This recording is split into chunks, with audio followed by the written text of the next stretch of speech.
So now what we're going to do is we're going to do the nav meshing. Do the nav meshing. It's a must. It's a must. And let's see if this is going to be a problem today. There we go. Alright, so let's move this over here. Let's get these lined up proper. So when I go into here... There we go. Alright, so now I have those two selected. Once again, in case you missed my other previous nav meshing a little bit, you do that by holding the enter button and selecting the next one with either the right or left mouse click. So now I want to start. Okay. Now you see what I just went off, so I can't actually... You want to use the two green ones as your base. So I want to select this one. And then I also want to with the enter button. So now I have those two selected. And I hold the enter button yet again, and there we go. So now I have my entrance into here. There we go. Let me just get these. And then I can do the quick nav mesh, quick and dirty nav mesh, which I'll probably have to adjust later. But for the sake of this, this should be fine. So we hold enter. There we go. Oh, that looks funny. And we're going to need that one. Oh, why does he do these? Why does it do this? Okay. Yeah, let's bring this down with the Z button. There we go.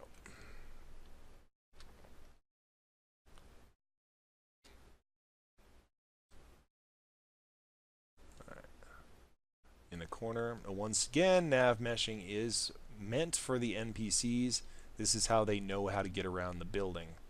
Or whatever your cell space, whether it be an interior or an exterior cell, it makes no difference. They only know what they know. I'm trying to get a hold of these. You know, sometimes it seems to work better than other times. I'm not really sure why. There we go. Okay, so we got that. Now I need to work around this plant, so we got to think about that. Go like that. There we go. Now you can kind of get this left-right thing going, which is really nice. Okay, left, right, left, right, and then you can cover a lot of ground that way by doing it that way instead.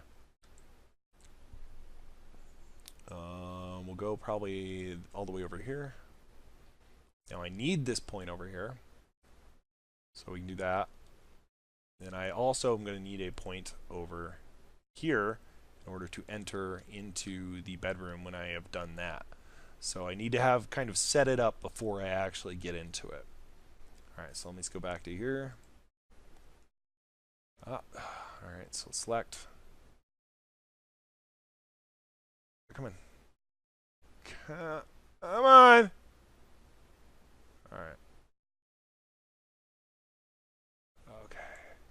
So you can see it's just a matter of, see, now he should be able to get, they should be able to get to that location, to that chair, so they can access the chair. Because if we look at the markers, as you can see, these are enter points. So as long as I'm connected to these enter points, they should be able to access this chair. Alright, let's, come on! Normally you need to fine tune all this.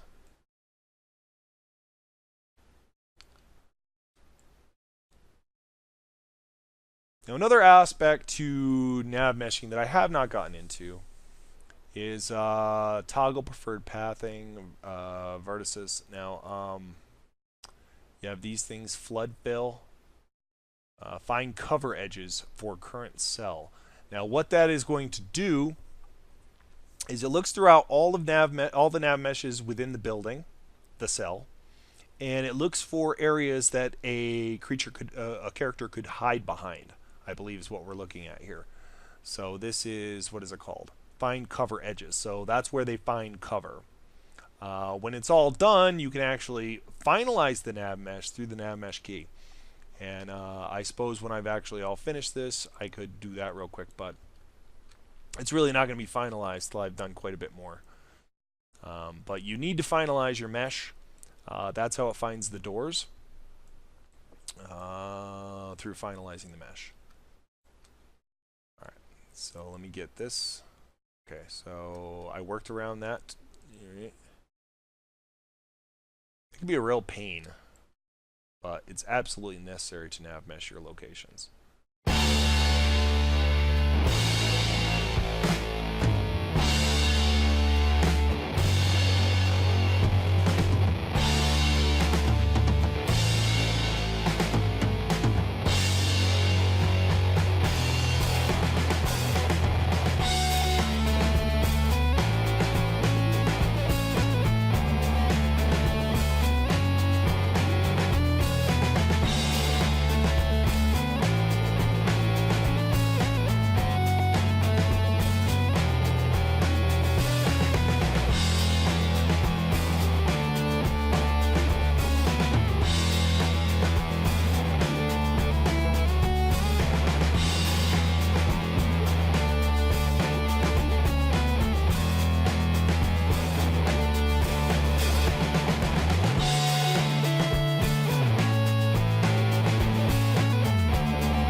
As long as the paths don't cross, like Ghostbusters, you're good to go.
And voila!